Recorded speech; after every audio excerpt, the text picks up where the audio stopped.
Hello everybody and welcome back to a brand new episode of the NASCAR Heat 5 Career Mode. I hope you're all having a great day. Today we go racing at Talladega Superspeedway for the elimination race of the round of 12, but we also have an elimination race in the first round of the Xfinity Series at the Charlotte Roval, and we have the championship race here for the NASCAR Legends Series presented by Drive Through Designs. The first season is coming to a close here at Eldora. Very excited to get this one underway. I qualified pretty decently, I was happy about that, but the four drivers going for the championship here tonight were Ryan Newman, Kyle Larson, Tony Stewart, as well as content creator David Schildhouse.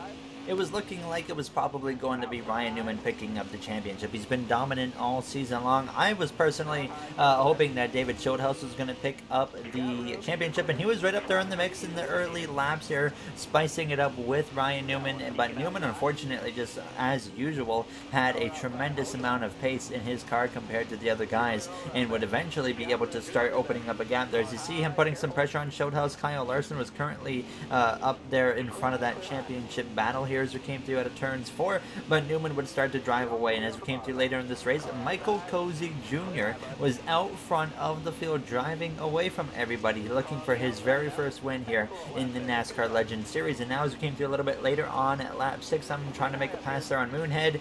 Travis Brown couldn't quite pull it off right there, but eventually we would be able to get past that 0-1 of Travis Brown now, as he is a rival of ours now here in the NASCAR Legends Series. We made a couple of those, but now a little bit later, Michael Cozy Jr. continuing to lead now over second place, who belongs to Ryan Newman. We were able to get past Schildhouse, we got past Kyle Larson. All of the final four drivers except for Ryan Newman were behind us. We come through now to the final lap of this race here in Eldora. A bit of a mistake there out of turns 4 as it hit the outside wall, and it looks like it's going to be either P6 or P7 for us here as we go down this back straightaway through 3 and 4 for the final time. Michael Cozy Jr. picks up his first win of the NASCAR Legends Series in the final race of the season. We get Christopher Bell at the line, and we get P6 here in Eldora for the NASCAR Legends Series Championship races. Ryan Newman, unsurprisingly, wins the championship here. Now, his next season definitely going to have to up the competition against him because he destroyed everybody throughout the whole season there. As you see, Larson was second in the championship. David Schildhouse got third,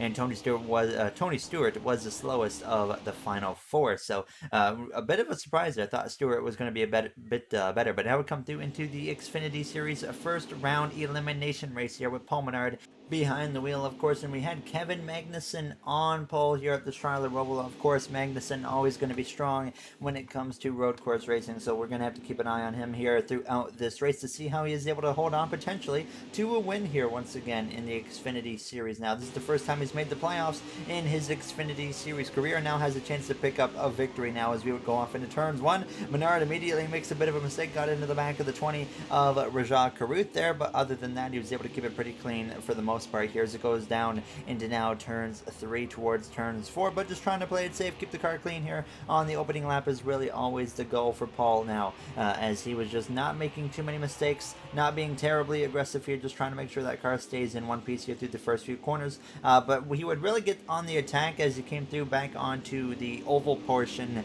of this course. Now, he made a 3-wide move right there though, got past Rajah Caruth, got past the 11 of AJ Allmendinger, and then down the back straightaway into the chicane, or the bus stop chicane. He had gained another couple positions, and then actually kind of flatlined there. Nothing happened right up to the final lap of this race here when he was behind Quinn Helf in the 10 car going down into the bus stop chicane. He was all over the back of Quinn Helf, moving him out of the way, nearly spinning him. A tremendous save right there by the 10 of Quinn Helf as they go down into oval 3 and 4 for the final time here as Kevin Magnussen would sure enough come through to pick up the win here at the Charlotte Roval in the Xfinity Series. As Paul Menard, now it looks like it's a lost cause to get any more positions, but he is going to sail it off into this final chicane, and now he cuts through up the inside and goes spinning there through the final chicane and somehow does not beat Quinn Helf and has to settle for P7 from the Charlotte Roval as Kevin Magnussen picks up the victory. And is it going to be enough? Is 7th place enough to make sure Paul Menard advances into the next round of the playoffs? We're about to find out, of course, to see what it looks like now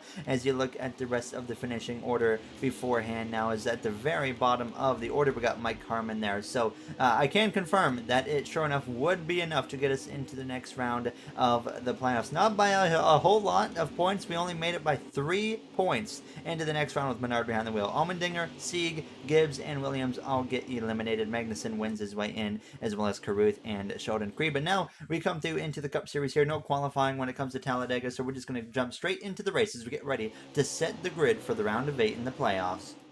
All right, boys. I mean, we've really been on fire lately here. I don't see why we can't win today. I mean, obviously, earlier this season we came here, we sucked, but this team is a completely different team compared to what we came with here last time at Talladega. So let's go have a good one today. There you hear myself on the radio as we're getting ready to go green. Bubba Wallace looks a bit slow today. A driver trying to make it into that round of 8. Joey Logano, another playoff contender going for that round of 8. Still angry with us, of course, a rival of ours now is Zane Smith going to the back after an engine change after qualifying. So he'll join us back there now as we get ready to go green for the Alabama 500 here from Talladega Superspeedway. Now, it has been a long, grueling season so far. Now it comes down to Talladega to continue our hopes to make it into that round of 8 and go for a chance for a championship here at the end of the season now as we are underway from the Alabama 500. Do we have enough to make it into this next round? We come into this round into this race well over 40 points above the cut line, so there really wasn't any concern for myself here. The only really thing that could go wrong and somehow get us eliminated is if maybe we have a guy that's below the cut line win the race and then we don't get any stage points in stage 1 or 2 and then we finish down in like 35th. That's really, in my opinion, the only possible way that we might end up getting ourselves eliminated. So I was feeling really confident here because when the playoffs first started, the way it was looking probably halfway through the regular season, I was like, we're going to be a first round elimination, and at that point we didn't even know if we were going to be in the playoffs. Now we have 3 wins on the season. Quite the different season it has been of late. It's looking like we've kind of restored to the old form of this 24 car that we had last season when we won 8 races and a championship. Obviously, we haven't even won half of those 8 races that we did last season this season, but we could potentially do that here today from Talladega now as we have a lot of racing to do. Obviously, the inside is going to be the lane that is preferred for the majority of this race. You can do this right here. You can jump up the middle and make some ground. You can jump up to the top and make up some ground as well at certain times, but you just really have to time it right and just choose the best time to make those moves here now as we were 3 wide in the middle between that Mercedes of Todd Gilliland as well as that number 8 car for Richard Childress Racing of Zane Smith. So I'd actually drop back down behind Smith and just slowly but surely work our way forwards. Now we cut through to lap 4 through turns 1 and 2. Justin Haley continuing to lead the way. He's led the majority of these first few laps so far,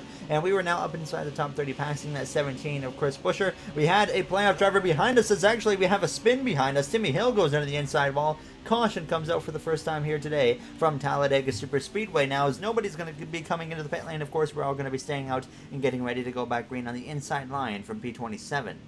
I was mentioning, though, just behind us, there was a playoff contender. That was Brandon Jones, one of those guys that's right now on the outside looking in. But when it comes to Talladega, anything can happen. So we'll have to wait and see if Brandon Jones can find a way to make it into that round of 8 as Justin Haley, Lewis Hamilton, currently your top 2 here from the Alabama 500 now. So we're going to get ready to line up right behind that number 8 car of Zane Smith. Haley Deegan on the outside of him as we are back underway here from P27. And fortunately, with that caution coming out, that also means that we should not have to come into the pit lane under green flag conditions here in stage 1. We didn't pit there in the stage, but we save enough fuel under the caution that we won't have to pit anyways now, as we are going to be 3 wide here with the 20 car of Christopher Bell. A disastrous playoff it has been for Christopher Bell. He came into the end of the regular season, I think, top 5 in points, at least top 6. He had a great regular season, the best one of his career, won multiple races, goes into the playoffs and has an awful performance.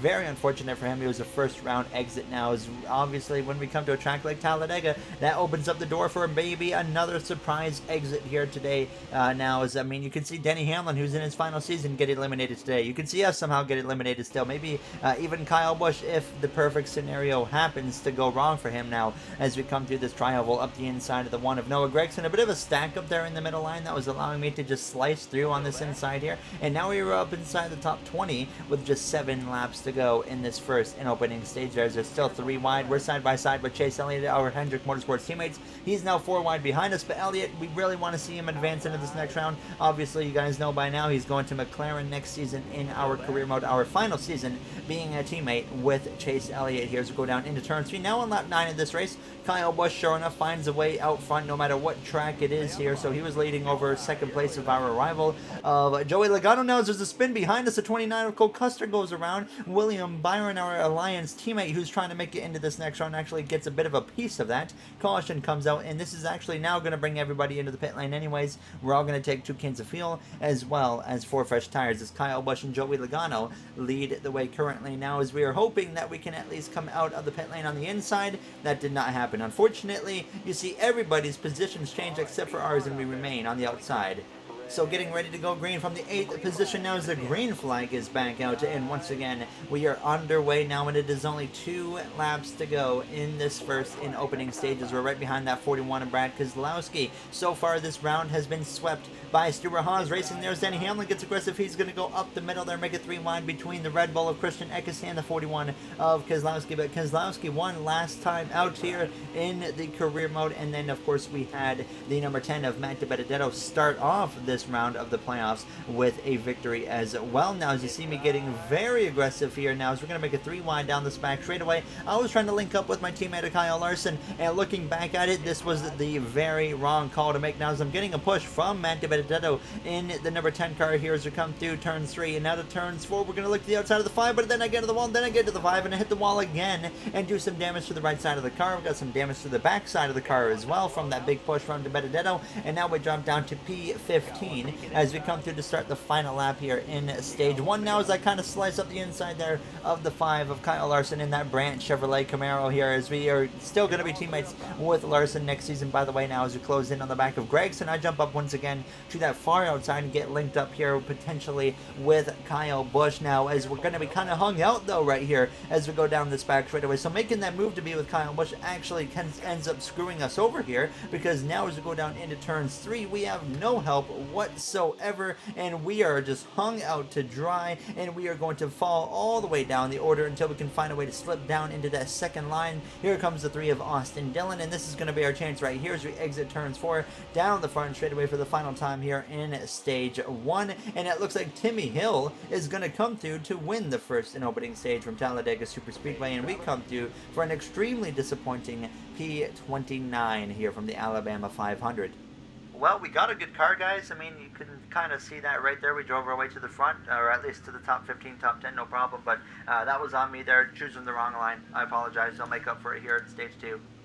There you hear myself on the radio to the team here as we're going to get back ready to go green here for the start of this second stage. And of course, we're going to come into the pit lane, take 2 cans of fuel as well as 4 fresh tires here, and hopefully we can work our way back through the field fairly quickly now to make sure we're in position to get stage points when this second stage comes to a close. So now as we get ready to go green on the inside behind that number 29 of Cole Custer, as you guys know, for the start of stage 2 here from Talladega Superspeedway for the Alabama 500, it is time to get amped.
There you have the amped segment. We started, 29th place at the beginning of those 2 laps, and now at the end of the first 2 laps, we are up to the 12th position, and that would not be it. We continued working our way forwards. Now at the inside of Ryan Preece, looking to the left-hand side of Ross Chastain, future Trackhouse driver for the next season of the career mode, and currently his car that he will be driving right now, driven by Sam Mayer, up in 2nd place. There's going to be a lot of potential, I think, for Ross Chastain at Trackhouse Racing in the next season of this career mode, so I can't wait to see how he does over there. Now, as we were lined up behind that number 96 of Brandon Jones here, less than 10 laps to go in this second stage now, and as we came through now to the back straightaway on lap 4, you see me make a move here to jump up to the outside. This was a move simply because I was trying to help my teammate of Alex Bowman, who kind of got hung out right there by Sam Mayer in that ComScope number 99 car, so I get linked up with Bowman instead. It would not work really in our favor because now the cars on the inside were starting to get up to us, including our Alliance teammate of William Byron, and he would just blow our doors off.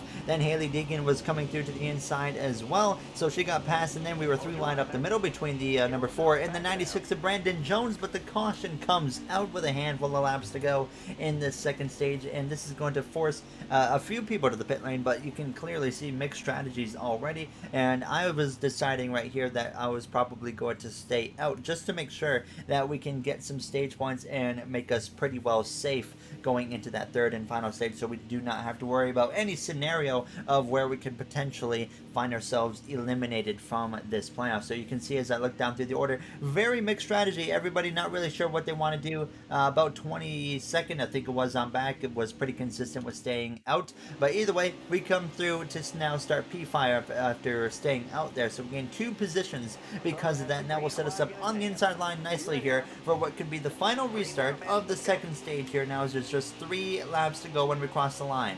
William Byron leads, Sam Mayer second, Chris Buescher third, and then P4 you got the number 96 future AlphaTauri driver of Brandon Jones. That's right, that Gaunt Brothers Racing team will completely rebrand to AlphaTauri, which will be now the sister team to that Red Bull Racing team. So very excited to see how they do now as we get a big push from behind from the 22 of Joey Logano here, our rival. So we don't really have to rely on Joey to be a draft partner because he's just going to push us anyway, so it kind of works out perfect for us. You saw myself jump up to the top, and that was to make sure I could help my Alliance teammate there, William Byron, stay out in front. I kind of sacrificed myself right there, and I knew it wasn't going to work for me, but I was hoping it was going to help Byron, and it appears it did. Now, as I got help from the 99, though, of Sam Mayer, and I had to rely on him for the rest of the stage. We come through to the end of lap 11, coming to the white flag now in stage 2, and you see Suarez, our Going Racing driver, up here in the mix. The 17 of Buescher makes a move to the inside of Byron for the lead as we come through to start the final lap of this second stage here. Todd Gilliland up in the mix. Chase Elliott up my inside. Eric Almirola's up here as well. Almirola, as you guys know, retiring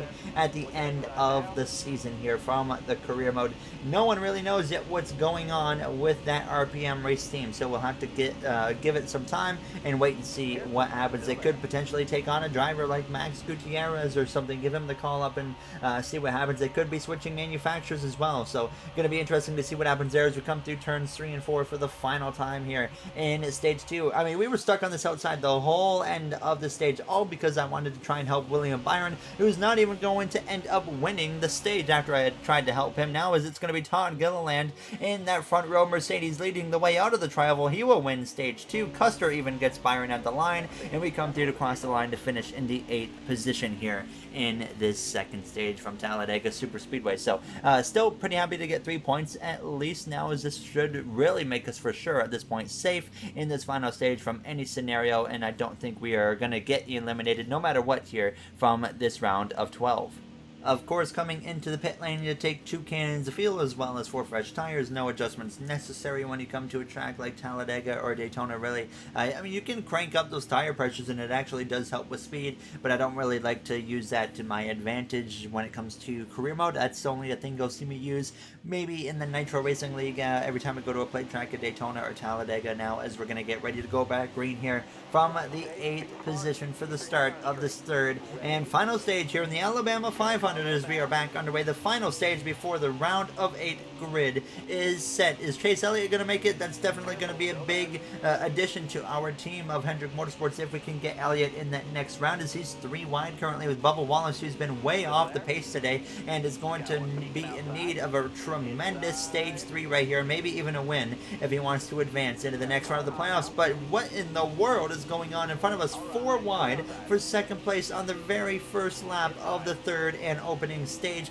and that allowed William Byron to get way out in front here. He is going to get swallowed up so quick by the field, but fortunately for him, with the way the AI works, they're probably not even going to attempt to make a pass on him now, as Eric Almirola has gotten to the 88 of Byron. Still 4 wide in front of us now, as I got a big push again from Sam Mayer again to the back of the 9. He gets sideways, he makes a save there into the side of the 29 of Custer he goes. Thank goodness that did not go wrong, and then I accidentally hang him out there because we were draft partners and he doesn't follow you very well when you're connected to his back bumper, and I just kind of pulled left and we got to the inside, and I just had to commit to it at that point now. So I felt bad for completely messing over Chase right there. As you can see, he lost quite a bit of ground here as we come through turns 1 and out of turns 2, but fortunately his chances of making the next round of the playoffs are also looking just as good as ours really are at this point now, so I really wasn't concerned for that 9 car of Chase Elliott. Now we're in that draft of the 22 car of Joey Logano, though still forced 3 wide, by the way, as we go down into turns 3, looking for that opportunity to just get back down towards the bottom. We really haven't been on that bottom line since like halfway through stage 2, I think it was. Now is there 4 wide again in front of us? Almirola, Logano, Deegan, as well as the McLaren driver. I believe that's Eric Jones, as it is hard to tell. Next season it'll be a lot easier to tell the McLarens apart with Chase Elliott, Eric Jones, as well as current rookie of Sam Mayer here as we go down into turns 1, but only 13 laps remaining at this point here. So now a little bit later, I get a little bit aggressive here, slice up the middle between Timmy Hill as well as the 29 of Cole Custer. Then I saw the opportunity in my rearview mirror. There was a hole. I got down to the bottom behind that 29, and finally we settle into the inside now as we're closing in very quickly on the back of Joey Logano. We know how Joey Logano was going to race us. There was actually, as we went down into turns 3 and 4, we had a little bit of contact and there was some door banging going on throughout the corner, but fortunately none of us really truly came together. And then though, into turns 1, Joey gets in behind me, and now we know exactly what's going to happen. He's going to be pushing us. He's going to be very committed to just trying to shove us out of the way, but that only helps us at a track like this there, as he actually gets to my left rear quarter panel, nearly turns us around out of turns 2. We save it, keep on going down this back straightaway, and he gives us such a big push there that I get to the inside of our teammate of Kyle Larson as we go down into turn 3. And Joey Logano, being a rival, was playing a huge role in helping me in this race, and you're seeing that come into effect now on lap 38. All the way to the back of the leader of Daniel Hemrick, and out of turns 4, I make the move up the inside. He left the door open, and Logano's just going to push me out in front, but then he actually disconnects there as the McLarens are side by side with Logano of Jones as well as Ryan Blaney. So now it's 3 wide there as we cut down onto the apron by accident right there, but the 22 once again slams into the back of us here with 9 laps to go, 7 laps of field. We do have to pit before this race comes to a close. We had to keep that in mind now as well, and we don't want Joey really being the guy right behind us if we're coming into the pit lane, because he might just push us all the way into the pit lane and cause us to speed, or when we just try to slow down in general, he might completely wreck us. So that was a bit of a concern that was going through my head at this point here as he continues to push us now to lap 40. Joey's still all over my back bumper, pushing me along this track into turn 3. Now there's some trouble behind us, so into turn 3, Noah Gragson goes around, and again, playoff contender William Byron gets a piece of it, and the caution comes out here from Talladega Superspeedway, and that forces everybody onto the pit lane. I made a very easy call. I took just half a can of fuel, and I decided to take no tires because tires are not going to make a difference here in the final couple laps of this race. And now we are in command over the field with Logano, Bowman, Hill, and Austin Cindric rounding out the top 5.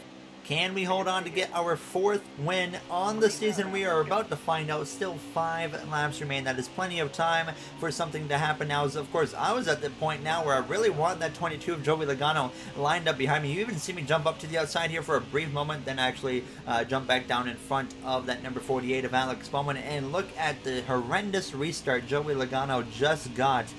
So that should hopefully write him out of the picture from being able to mess with us and go for the race win here in Talladega. Now, as it looks like Logano as well has run well enough today, he should probably have no problem making it into the next round of the playoffs here in that round of 8. But now down the front straightaway, there was some trouble behind us. Bowman tried to make a move to the top, made some contact with the 4 of Deegan, got sideways, made a good save. Then down the back straightaway on lap 45, just 3 laps to go.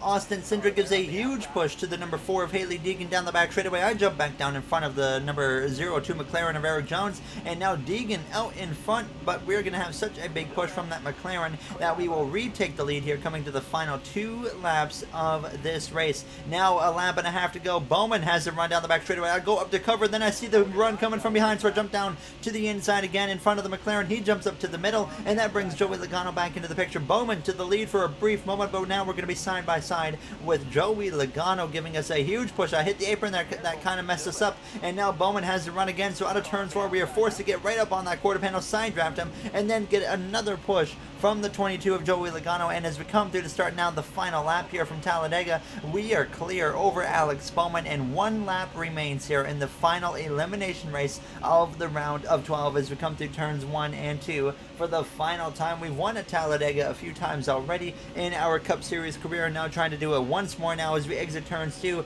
No pressure whatsoever from anybody other than Joey Logano in the 22. It's just single file down this back straightaway, making it easier and easier by the second as we close into the start finish line for the final time. DiBenedetto in P3, Elliott P4, Brandon Jones in P5, setting up for a potential shocking playoff exit for someone, and maybe a shocking advancement for Jones as we lead the way down this front straightaway into the tri-oval. Now we cover off the 10 of DiBenedetto and the 22 of Joey Logano, and we will come through to win in Talladega.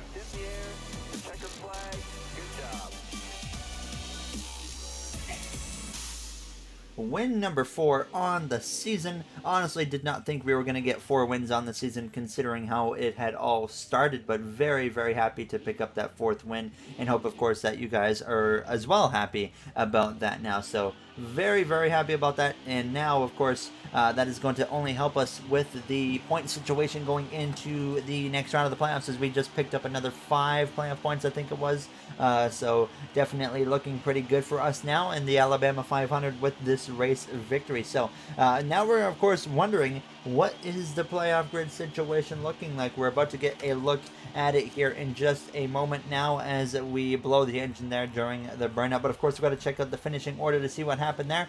We got Elliott up there in the top 5, Brandon Jones as well, so great races for them. Cindric in 6th. I'm not sure if he did enough to make it into the next round, but of course, we are about to find out. Byron in 11th, another guy that needed a really good run to make it into the playoffs. Might not have been enough for him either. As we look through the rest, Hamlin down in P27, a rough finish for him. Kyle Larson there in 32nd, Suarez 31st, and Harrison Burton all the way down in P34. Kyle Busch P38. There's some big names that had really rough races, and we're about to see how that affected those guys here in the playoff grid. Harrison Burton eliminated from the playoffs. The regular season champion has been eliminated, and Brandon Jones beats him in by 4 points. Wow, is all I can really say about that one. Burton, Byron, Cindric, and Bubba Wallace are the 4 guys out of the playoffs after that, so just 8 drivers remain. And with the win that we picked up 5 extra playoff points, just like in the last round of the playoffs in the round of 12, we're going to start the round of 8 as well, 21 points above the cut line. But a huge shock with Harrison Burton getting eliminated. The regular season champion, and made it to the Final Four, nearly won a championship last season in his first season with Joe Gibbs Racing. I think what was it, his 3rd season overall, if I'm not mistaken at that point, or 2nd season overall. I can't remember anymore. But just surprised. And there you see the playoff grid going into this round of 8 now. Hamlin 17 to the good in his final season. Kyle Busch, Keselowski all on the inside. Logano, Elliott, Jones, and DiBenedetto as well on the outside looking in, and only by 6 points out is the worst guy at DiBenedetto. So it's going to be a long, close battle here for all these 3 races. And of course, I would like to say a quick thank you to the Going Racing members here of MJ, Joseph 9001, Timothy Arline, Bubba Jr., Brett Durward, Dark Gengar Gaming, AJ Vasura, Russell Dixon, Kenneth Barnett, Dana9302, as well as King Matt XL. You guys help me out so much, and I appreciate the continued support, as I always like to mention. And thank you to everybody who tuned in to this episode. I really appreciate it. If you guys enjoyed, you know what to do. And I'll see you guys in the next one when we start the round of 8 here in the playoffs. Have a great day, everybody.